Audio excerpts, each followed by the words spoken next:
Hi, good day. This is Rod. Just giving you some feedback around the meeting that we had last night. A number of civil society organizations, ratepayers associations, and concerned Capetonians around proposed budget increases as suggested by the Mayor of the City of Cape Town. And we met under the banner of pushback against the City of Cape Town's unaffordable rates and services increases. So it was our second meeting. Last week we had to provide our comments around the proposed budget. So last night our discussion was what to do next, because we refuse to be people who are just going to accept what officialdom decide for us. We need to be heard.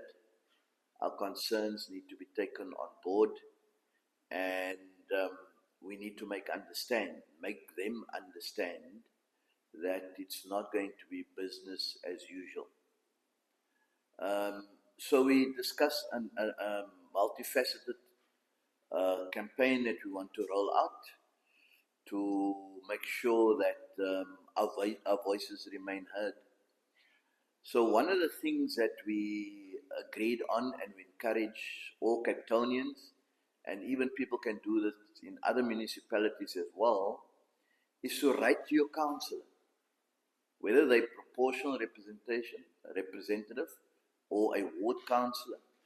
Write to them and write to the City of Cape Town or local municipality, requesting them to vote against these budget increases, and highlighting that we disagree with linking our increases to property valuations willy-nilly, and the 3 new fixed charges that they want to introduce.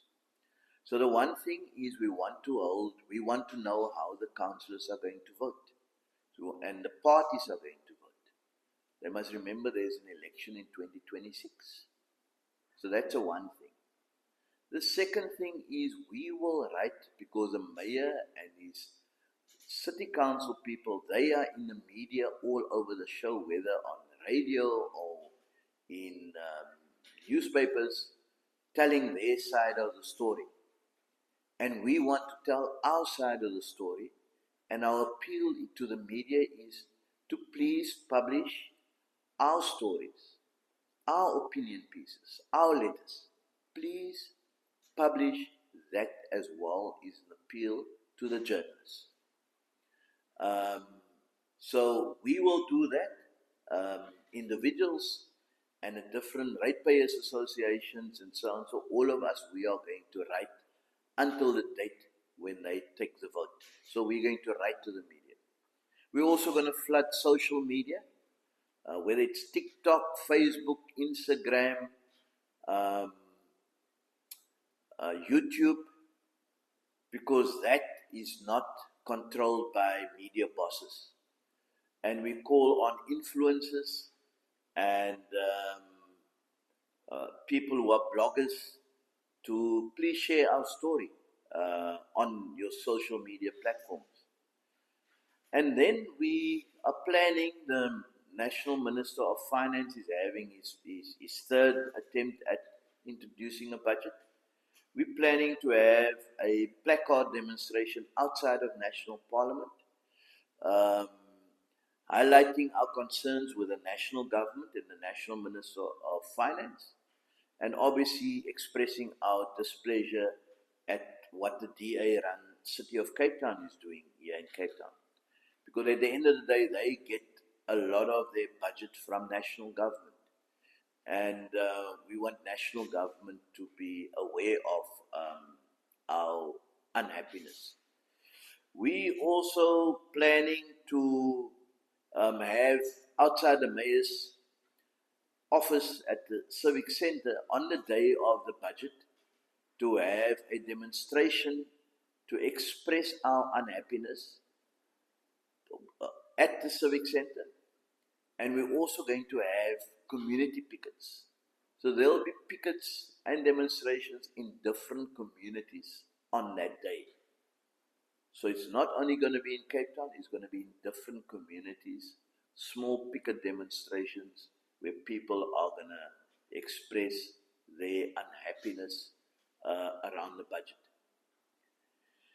And then obviously, the final thing that we're going to do, we're going to definitely, if the city don't listen to us or hear us and take our concerns into account, we have consulted legal counsel.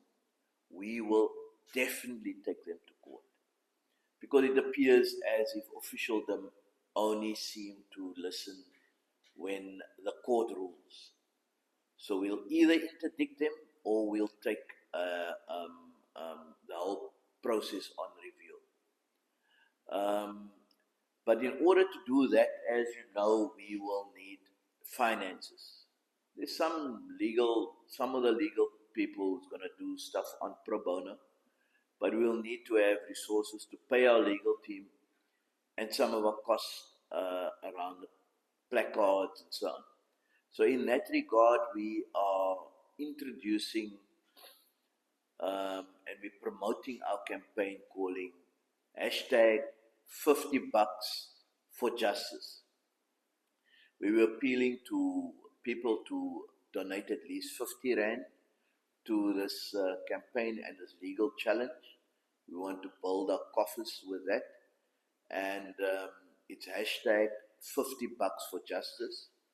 You can donate the money into its ring fence. It's a Standard Bank an account. The account number is 074 715 399. 074 715 399. And you can use your reference number. You can use the reference hashtag $50 for justice or Cape Town Rights. It's a SA First Forum bank account. So yes, people, the time for us to just be sheep and just be railroaded by our local councillors and our mayors and so on are over. We need to get our voices back. We need to push back against the unaffordable rates and services. We are planning to have a workshop next Saturday, which is 18th of May. We will flesh all of this out, but let's not slack up. Let's keep up the pressure, and as I say, hashtag $50 for justice. For the moment, I'm chairing these discussions. I'm on behalf of the SA First Forum and Stop COCT and a number of other ratepayer and civic organizations. The idea, the intention that we want is for all of these organizations, civic organizations and ratepayers to get together under one big umbrella body so that they can become a powerful lobby group. That's ultimately the plan. So yeah, let's push back against the unaffordable rates and service increases. And please share our message to as many people as possible. And don't forget, write to your councillor or the political party and put pressure on them not to vote in support of this budget when it gets introduced. Hashtag $50 for justice.